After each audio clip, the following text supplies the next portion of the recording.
नमस्कार, स्वागत है आप सभी का हमारे इस खास कार्यक्रम कोरोना पे नजर पे। मैं हूं आपके साथ आरेंद्र। देश में कोरोना के मामले बढ़ते जा रहे हैं, लेकिन उसके बढ़ने की जो रफ्तार थी, डबलिंग की जो रेट था, उसमें कमी आई है। तो वहीं बड़ी संख्या में लोग ठीक भी हो रहे हैं और दुनिया के मुकाबले अगर बात की जाए तो भारत में स्थिति काफ़ी बेहतर है। हालांकि एक भी मामला अपने आप में चिंता का विषय है, इसीलिए सरकार युद्ध स्तर पर लगी हुई। क्या है इस वक्त देश भर में कोविड के मामलों की स्थिति, आइए आपको विस्तार से बताते हैं। देश में कुल सक्रिय मामलों की बात की जाए तो 22,982 मामले हैं।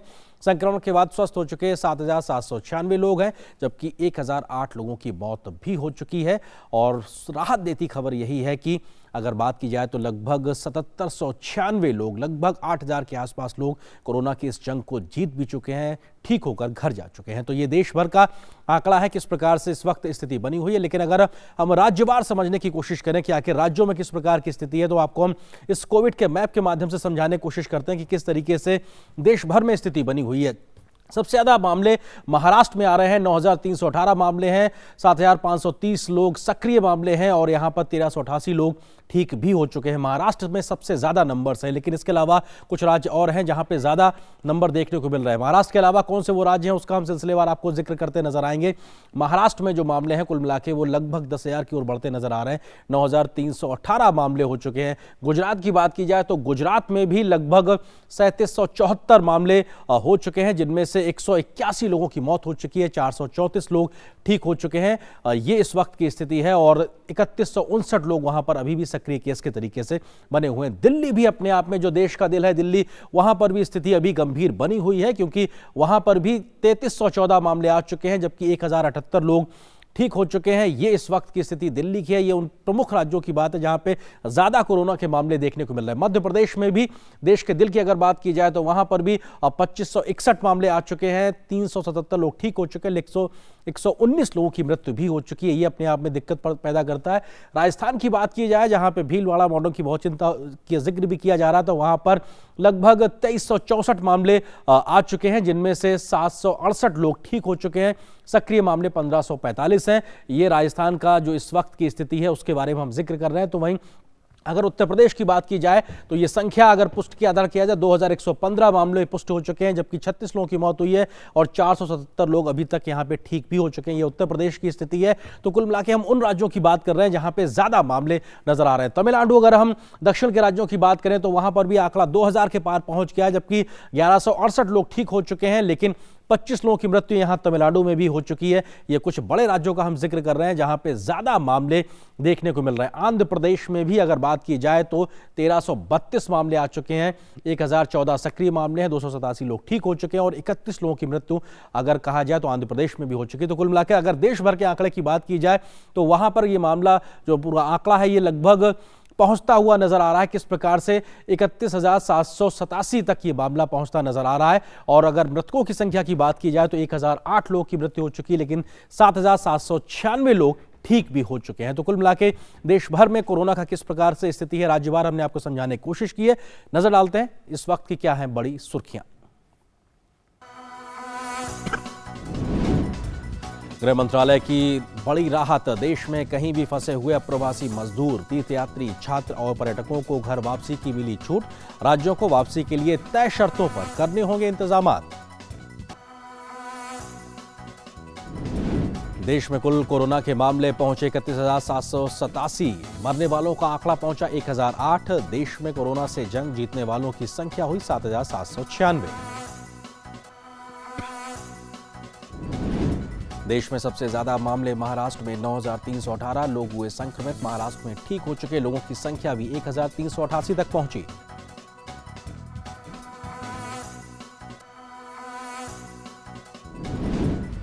कोविड-19 को लेकर राहत भरी खबर, देश में कोरोना संक्रमण की रफ्तार में आई कमी। पिछले 3 दिनों में कोरोना के मामले दोगुने होने की दर 11.3 दिन हुई।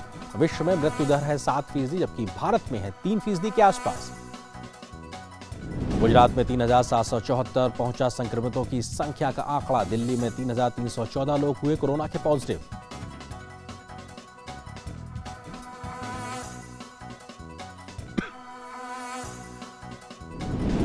दो 2,561 लोग मध्य प्रदेश में हुए कोरोना से संक्रमित। तो राजस्थान में भी 2,364 लोग हुए कोरोना के मरीज। तमिलनाडु और यूपी में भी 2,000 के पार पहुंचा संक्रमितों का आंकड़ा।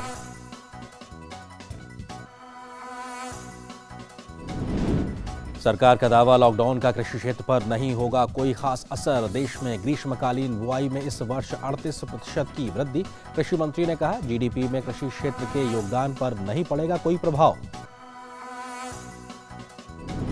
कृषि क्षेत्र में 3% की वृद्धि की जताई गई संभावना। अच्छे मानसून और प्रभावी कदमों से खेती पर नहीं पड़ेगा किसी प्रकार का खराब असर।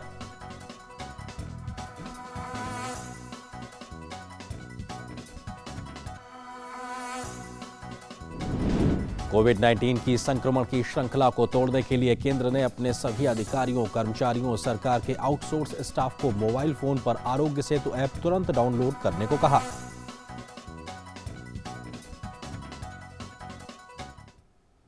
तो आप देख रहे थे देश भर में क्या है कोरोना को लेकर बड़ी खबरें, लेकिन अंतर्राष्ट्रीय जगत में या कहा जाए दुनिया में इस वक्त किस प्रकार से है कोरोना का कहर, आइए देखते हैं इंटरनेशनल हेडलाइंस। दुनिया भर में कोरोना से संक्रमित लोगों का आंकड़ा पहुंचा करीब 31,27,000 के पार। मरने वालों की संख्या भी हुई करीब 2,18,000।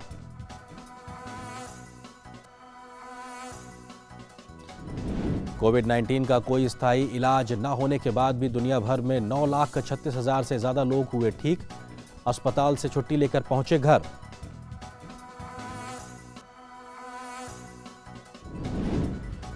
अमेरिका में कोरोना का कहर है सबसे ज्यादा। करीब 10,13,000 के पार पहुंची संक्रमित लोगों की संख्या। मरने वालों का आंकड़ा भी पहुंचा 58,500 के पास। सबसे ज्यादा मामले न्यूयॉर्क में।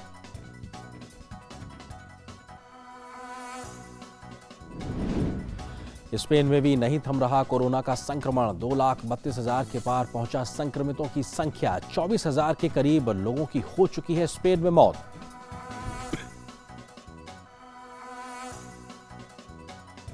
इटली में भी नहीं थम रहा कोरोना का प्रसार। 2,01,000 लोग हुए कोरोना के पॉजिटिव। 27,400 लोग गंवा चुके हैं इटली में अभी तक जान।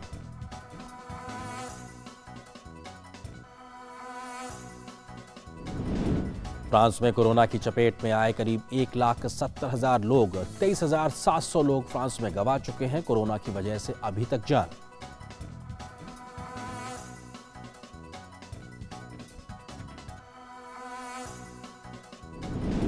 यूनाइटेड किंगडम में भी 1,62,000 से ज्यादा लोग हुए कोरोना से संक्रमित। करीब 21,800 से ज्यादा लोगों की गई है कोरोना की वजह से जान।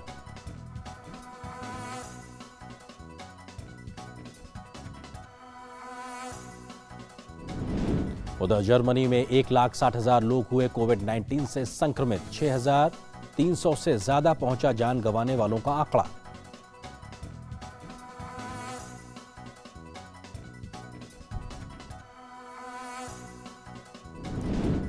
टर्की में भी नहीं रुक रहा संक्रमण का कहर। 1,15,000 पहुंचा कुल आंकड़ा। मरने वालों की संख्या भी पहुंची करीब 3,000 के पार।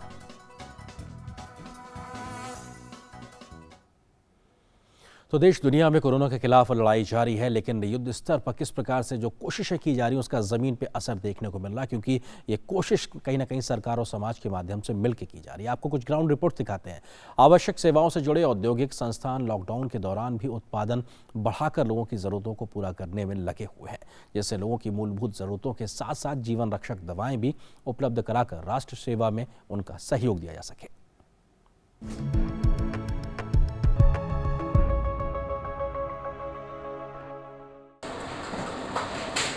कोविड-19 महामारी के कारण कुछ दवाओं की जरूरत भी लगातार बढ़ती जा रही है।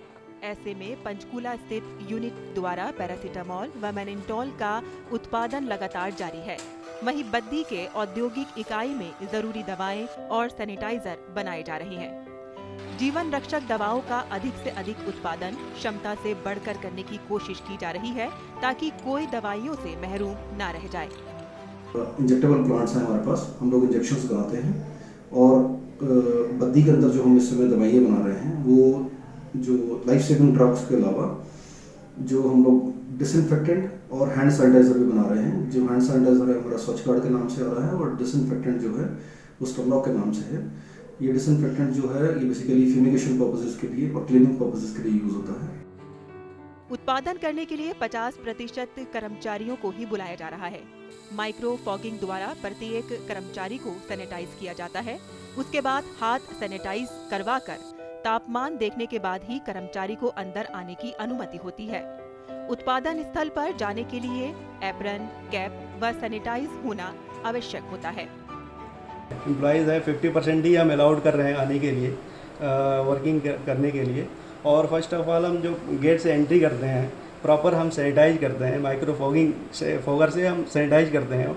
1 बाय 1 एक एक एम्प्लॉयज़ को चारों तरफ से उसको प्रॉपर फॉगिंग होती है और उसकी टेम्परेचर मैपिंग होती है। टेम्परेचर अगर थोड़ा सा भी ज़्यादा है जिस पे डाउट होता है हम जो उसको साइड कर देते हैं या रिटर्न कर देते हैं अगर थोड़ा सा भी हमें डाउट होता है किसी पे। दवा बनाते वक्त सोशल डिस्टेंस का कार्यस्थल पर खास ख्याल रखा जाता है। दोपहर का भोजन आदि के लिए कैंटीन की सुविधा दी गई है। कैंटीन में भी साफ स्वच्छ भोजन उपलब्ध करवाया जा रहा है। वहाँ भी सोशल डिस्टेंस को बनाए रखना जरूरी है। कंपनी में आते ही सबसे पहले सैनिटाइज किया जाता है हमें, फिर हमारा टेम्परेचर चेक किया जाता है, फिर हम अपने कार्यस्थल पे जाते हैं। कार्यस्थल पे आने के बाद हैंड वॉश किए जाते हैं अच्छी तरह से और सोशल डिस्टेंस रखा जाता है। लंच के लिए भी ज़्यादा सैनिटाइज करके जाता है। फिर जब वो वहाँ पे भी पूरी मतलब एहतियात बरता जाता है क्योंकि हमको पूरे ग्लव्स वगैरह डाले जाते हैं। जो बंदा खाना दे रहा है वो भी बहुत डिस्टेंस से दे रहा है। एक बेंच में सिर्फ 2 ही बंदे होते हैं जो डिस्टेंस से बैठे होते हैं।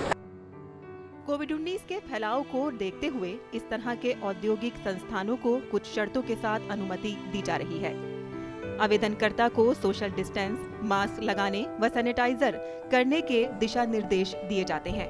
मकसद सिर्फ और सिर्फ यही है कि जरूरी सामान चाहे खान पान हो या दवा किसी को कम ना पड़े और हर एक तक बुनियादी जरूरत की चीजें पहुंचे। Bureau report, DD news.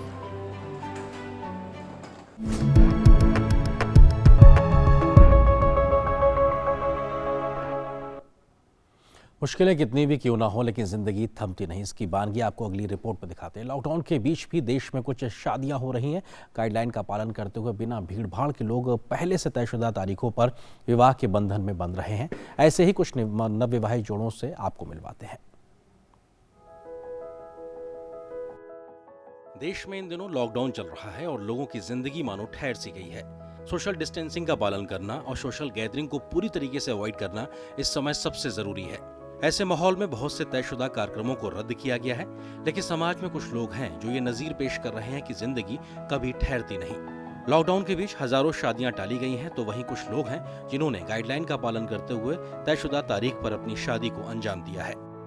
कई लोगों की शादियों को आगे बढ़ा दिया गया, लेकिन एक कपल हमारे साथ इस वक्त मौजूद है जिन्होंने अपनी तयशुदा तारीख पर ही शादी की है, लेकिन जो गाइडलाइंस थी लॉकडाउन की उनका पूरी तरीके से पालन किया। हमारे साथ में शुभम है, उसके अलावा उनकी अर्धांगिनी है मानसी। वो दोनों से हम बात करते हैं और समझने की कोशिश करते हैं कि आखिर इस पूरे माहौल में किस तरीके से उन्होंने गाइडलाइंस का पालन किया और अपनी शादी को अंजाम दिया है। प्रधानमंत्री द्वारा दी गई सारी चीज़ें, सोशल डिस्टेंसिंग और सारी चीज़ों को मानते हुए भीड़ ना इकट्ठी हो। हम लोगों ने 6-7 लोग केवल घर के होते हुए शादी की। एक पंडित जी, 2 लोग हमारी फैमिली से, 2 लोग वाइफ की फैमिली से, और सभी घर वालों को कॉन्फ्रेंस कॉल पे जूम पर लेकर शादी की, सो डैट सभी लोग देख सकें। डिसीजन थोड़ा टफ था बट कोई बात नहीं, वी आर मेंटली प्रिपेयर और सारी तैयारियां हो चुकी थी, तो हमने उसी को फॉलो करते हुए आगे बढ़े और सोशल डिस्टेंसिंग मेंटेन रहे। इसके लिए हमने किसी को भी नहीं बुलाया, सारे दोस्त, फैमिली मेम्बर्स सारे जूम पर ही थे और उन्होंने भी शादी को एंजॉय किया। हिंदुस्तान में शादियां होना एक बहुत बड़ा सामाजिक उत्सव होता है जिसमें सैकड़ों हजारों लोग इकट्ठा होते हैं, लेकिन लॉकडाउन के दौर में परिवार के लोग भी इकट्ठे नहीं हो पा रहे। लेकिन इन दिनों इन शादियों में तकनीक के सहारे लोग गवाह बन रहे हैं। परिवार के लोग हों या फिर दूल्हा दुल्हन के दोस्त, सभी लोग सोशल मीडिया साइट्स के सहारे जुड़कर अपनी मौजूदगी दर्ज करा रहे हैं। ज़िंदगी में आपको भी लगना चाहिए, परेशानी तो आपको लाइफ टाइम मिलेंगी। आज कोरोना है, कल कोई और है, कल पर्सनल है, प्रोफेशनल है, सो डैट हमको डटकर उसका सामना करना चाहिए और आगे बढ़ता रहना चाहिए। जहां सब कुछ ठहरा हुआ है, तो वहीं इन मुश्किल दिनों में शादी का बड़ा फैसला करना भी कम मुश्किल नहीं था, लेकिन परिवार के लोगों के साथ ने इन नवविवाहित जोड़ों को इस फैसले को लेने में सहायता की। नो डाउट कि फैमिली मेम्बर्स का बहुत बड़ा सपोर्ट था। मेरी फैमिली हो या इनकी फैमिली हो, सबसे बड़ी बात कि वो इस बात पे एग्री थे कि आप लोग आगे बढ़ जाओ, वो ज़्यादा बेटर है।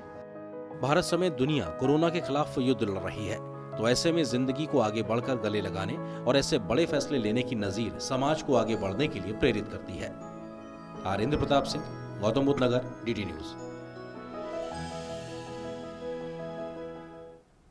अब खबर मजदूरों से जुड़ी हुई। 1 महीना शेल्टर होम्स में बिताने के बाद प्रवासी मजदूर अब अपने घरों को लौट रहे हैं। मध्य प्रदेश के अलग अलग इलाकों के रहने वाले इन मजदूरों को राजस्थान रोडवेज की बस बॉर्डर जिला झालावाड़ तक लेकर जाएगी और उसके बाद इन्हें अन्य बसों तक इनके घर तक पहुंचाया जाएगा। इसके लिए राजस्थान और मध्य प्रदेश की सरकार ने आपस में समन्वय किया है। देखिए जयपुर से हमारे संवाददाता विशाल बैरिस्टो की ग्राउंड रिपोर्ट।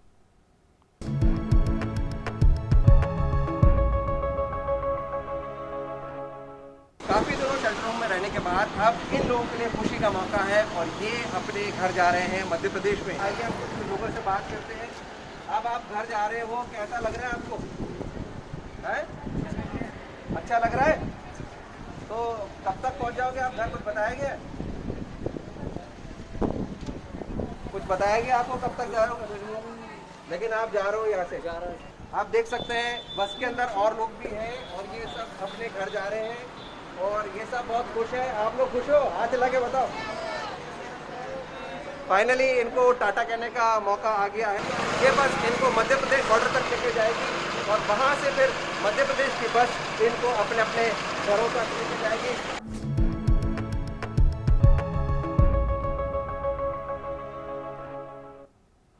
किसान सैनिटाइजिंग मॉडल के नाम से आगरा में इन दिनों वहां के सांसद एसपी सिंह बघेल सड़कों पर उतरकर कोरोना के कहर से लोगों को बचाने का काम कर रहे हैं। कैसे, देखिए रिपोर्ट।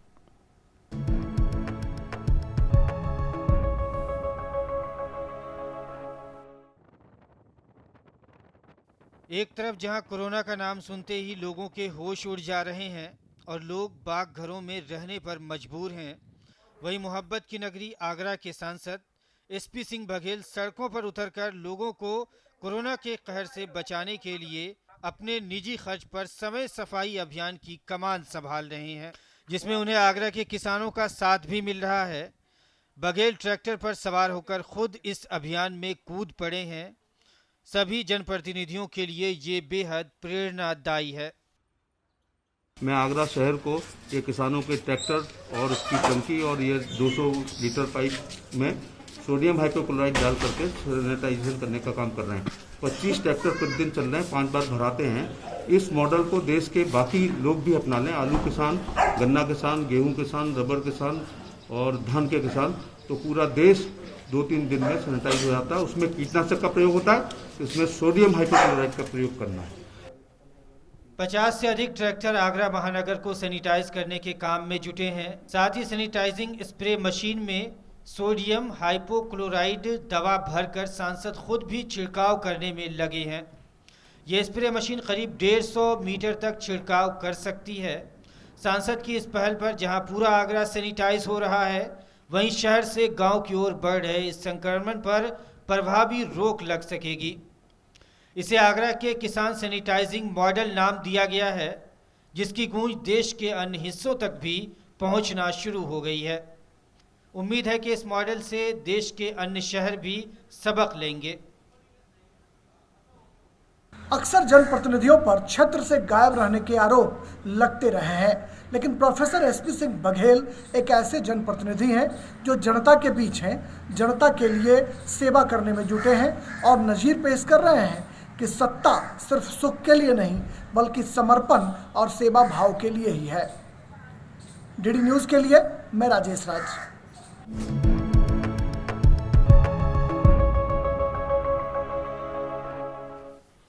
देश भर में इन दिनों लॉकडाउन है। ऐसे में दिहाड़ी मजदूरों और ज़रूरतमंदों को भोजन पहुंचाने में काफ़ी सामाजिक संस्थाएं भी आगे आई हैं। देश की राजधानी दिल्ली में ऐसे ही एक इलाके का जायजा लिया हमारे संवाददाता गिरीश निशाना ने, जहां ज़रूरतमंदों को भोजन मुहैया कराया जा रहा है। देश में कोई भूखा न सोए, इसको देखते हुए काफ़ी सामाजिक संस्थाएं सामने आ रही हैं। इस समय हम दिल्ली के शास्त्री नगर में हैं। यहाँ पर माता सरोज जिंदल चैरिटेबल ट्रस्ट द्वारा लोगों को भोजन मुहैया कराया जा रहा है। आप यहाँ देख सकते हैं किस तरह से जो ज़रूरतमंद लोग हैं उनको पहले हाथों को सैनिटाइज किया जाता है, उसके बाद वो यहाँ पर खाना लेने के लिए आते हैं। इस पर ज़्यादा बात करने के लिए हमारे साथ मौजूद हैं मनोज जिंदल जी। सर, किस तरह से आप ज़रूरतमंदों की सहायता कर पा रहे हैं? 38 दिनों से लगातार हम निरंतर जो दोनों टाइम सुबह और शाम करीब 1800 लोगों को जो है भोजन मुहैया करा रहे हैं। हमने कच्चा राशन भी बांटा जो परिवारों की महिलाओं को दिया हमने। किन लोगों को आप लोग ये भोजन मुहैया करा पा रहे हैं? जो झाड़ीदार मजदूर हैं, जो रिक्शा चलाते हैं या जो डेली जो हैं छोटा मोटा काम करके अपना जो पेट पालते थे, जिनको ये लॉकडाउन की वजह से दिक्कतें हो रही हैं, हम सभी की सहायता कर रहे हैं। जो हमारी माता सरोजिंदा चैरिटेबल ट्रस्ट में एक बार चलकर आ गया, उसकी परेशानी हमारी अपनी परेशानी हो जाती है। हम उसको निरंतर जो प्रयास करते हैं, पूरा कर भी रहे हैं और करते भी रहेंगे। हमारी RSS और उन्होंने सेवा भारती जो हमारी जो एक शाखा है, उनकी भी पूरी जो है सहायता हमारे को, उनके वॉलंटियर्स हमारे साथ कंधे से कंधा मिलाकर काम कर रहे हैं। और स्वास्थ्य सेवा के अंदर भी सेवा भारती के माध्यम से बहुत लोगों को सहायता की जा रही है। कितना जरूरी है इस समय में लोगों की सेवा करना? देखिए, सेवा करना तो हमेशा ही जरूरी होता है, लेकिन बुरे वक्त में अगर सेवा की जाती है तो वो भगवान के चरणों में सीधी लगती है। और इस टाइम इन्हों को जूता और हम इनों के साथ हमेशा खड़े रहे हैं और आगे भी खड़े रहेंगे। बुरे वक्त में सेवा करना बहुत जरूरी है और नर सेवा नारायण सेवा को चरितार्थ करते नजर आ रहे हैं इसी तरह के लोग। कैमरामैन कुमार दत्ता के साथ गिरीश निशाना, DD न्यूज, दिल्ली। जहाँ समाज में बड़े तबके में लोग एक दूसरे की मदद के लिए आगे आए हैं, तो वहीं सोशल मीडिया के माध्यम से कोरोना के इस कहर के समय कई प्रकार की फेक न्यूज़ भी सर्कुलेट की जाती हैं, जिसका गलत असर भी समाज में देखने को मिलता है। एक भ्रामक खबर से आपको रूबरू कराते हैं। एक भ्रामक खबर के अनुसार केंद्रीय कर्मचारियों के विभिन्न प्रकार के भत्ते काटे जा रहे हैं, लेकिन सरकार ने ऐसी किसी भी प्रकार की खबर को गलत बताया है। PIB की फैक्ट चेक टीम ने इस खबर को पूरी तरीके से फेक न्यूज़ करार दिया और ये कहा है कि ऐसी कोई भी सरकार की योजना नहीं है, ना ही कर्मचारियों के इस प्रकार से कोई भत्ते काटने की कोई योजना पे सरकार विचार कर रही है। तो वहीं एक दूसरी खबर के अनुसार एक न्यूज़ पोर्टल ने दावा किया है कि जयपुर के ट्रांसपोर्ट नगर क्षेत्र में एक साधु की चिलम के कारण 300 लोगों को कोरोना फैला है, लेकिन जयपुर प्रशासन ने इस प्रकार की किसी भी खबर को पूरी तरीके से गलत बताया है। इस खबर में कोई सत्यता नहीं है और ना ही ऐसी कोई घटना घटित हुई है। जयपुर प्रशासन ने वहां से इस बात को साफ तौर पे कहा है। वहीं आगे बढ़ते हैं। कोरोना वायरस की वजह से लॉकडाउन की मियाद बढ़ते ही सबसे अधिक मुश्किल में गरीब लोग हैं, जिनके पास खाने का इंतजाम नहीं है, जो शहर में फैक्ट्रियों में काम करते थे लेकिन अभी फैक्ट्रियों में काम शुरू नहीं हो पाया है। हालांकि ऐसे लोगों की मदद के लिए भी कुछ समाजसेवी लोगों ने अपना हाथ ज़रूरत के समय में आगे बढ़ाया है। ठेला गाड़ी हाँकते ये कोई सामान विक्रेता या घर तक राशन छोड़ने वाले मजदूर नहीं हैं। ये बेगूसराय जिले के पूर्व मेयर संजय सिंह हैं, जो लॉकडाउन के इस दौर में शहर और गांव की गलियां नाप रहे हैं। संजय सिंह हर उस घर में राशन सामग्री पहुंचा रहे हैं जहां रोजी रोटी का संकट है। घर में अनाज का दाना तक नहीं है, जहां दिहाड़ी मजदूर अपने घरों में बंद हैं, जिनके लिए कोई काम खुला नहीं है। 24 मार्च को जब आदरणीय प्रधानमंत्री जी के द्वारा लॉकडाउन की घोषणा हुई, मानव होने के नाते एक मानव का सेवा, वो भी जन सहयोग से हम और हमारी धर्मपत्नी निकले, लोगों का प्यार और आशीर्वाद मिला और उसी लोगों के प्यार और आशीर्वाद का नतीजा है वे लगातार 36 दिनों से ये कारवां चल रहा है। कोरोना वायरस की वैश्विक महामारी से लड़ने के लिए संजय सिंह पहले से तैयार हो चुके थे, इसलिए पहले से ही अपने वार्ड में हर मोहल्ले और गलियों में सैनिटाइजेशन मुहिम को आगे बढ़ाया। खुद के कंधे पर मशीन बांधी और हर मोहल्ले की गलियों, पगडंडियों से लेकर और घरों तक छिड़काव किया। सैनिटाइजिंग का काम हर जगह शुरू किया और मैं भी अपने वार्ड में सैनिटाइजिंग का कार्य शुरू किया और उसके बाद तमाम लोगों का सोशल मीडिया पे, फेसबुक से, व्हाट्सएप से और मोबाइल से भी सूचना मिली। जहां से भी हमें सूचना मिली मैंने उस कार्य को करवाया। संजय सिंह का कारवां यही नहीं थमा, वे हर उस कोरोना योद्धा को सम्मानित करने में पीछे नहीं रहे, जिन्होंने वैश्विक महामारी के इस दौर में स्वच्छता प्रहरी के रूप में और गली मोहल्ले को साफ करने में जुटे रहे, सड़क और नालियों की गंदगी को साफ करते रहे। ऐसे योद्धाओं पर फूलों की बारिश भी हुई। मकसद रहा कि संकट के इस दौर में हौसला बुलंद रहे। धीरज कुमार की रिपोर्ट, DD न्यूज़। तो संकट के इस समय में तमाम सेलिब्रिटीज़ भी आगे आए हैं और लोगों को जागरूक करने के लिए कई प्रकार से मैसेज दे रहे हैं। विद्या बालन जो कि एक्ट्रेस हैं, कैसे घर पर रहकर मास्क बनाने के लिए आसान सा तरीका बता रही हैं, देखिए इस रिपोर्ट में।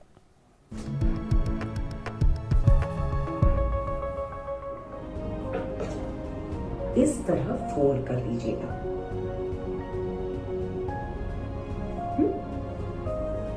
और फिर पैंट्स को दोनों तरफ से अटका दीजिए।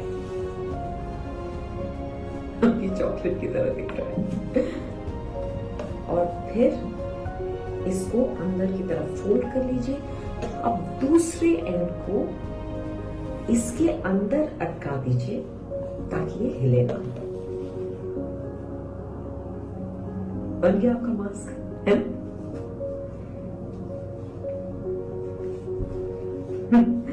अब अपना देश, अपना वक्त। तो तमाम सितारे घर से ही एक बड़ा संदेश दे रहे हैं और कैसे भी करें, मास्क पहने या फिर फेस कवर करें, लेकिन ये सब करना आज के समय में ज़रूरी है। तो वहीं इस संकट की घड़ी में आईटीबीपी भी इस कोरोना के संकट में हर संभव मदद करता आ रहा है। आईटीबीपी के एक जवान ने इस बेहद खूबसूरत गाना गाकर सभी जवानों के इस जज्बे को सलाम किया। आप देखिए ये खूबसूरत गाना। मुझे और मेरी टीम को दीजिए इजाज़त। नमस्कार।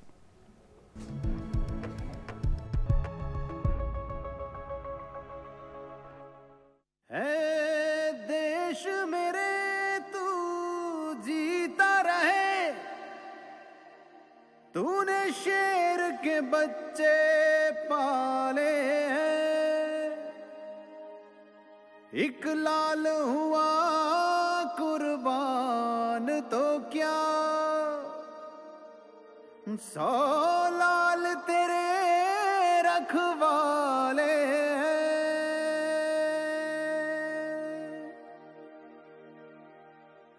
सरहद के रखवाले हैं हम, करते हैं हम एक और करम, है मुश्किल में जो लोग यहाँ उनकी सेवा में खड़े हैं हम। लौट आएगी फिर वही खुशी, संग मनाएंगे त्योहारों को हम, मेरे खून में बसता है सदा जय भारत वंदे मातरम। तेरी मिट्टी में मिल जावा गुल बढ़ के मैं खिल जावा, इतनी सी है दिल की आरज़ू। तेरी नदियों में बह जावा, तेरे खेतों में लहरावा, इतनी सी है दिल की आरज़ू।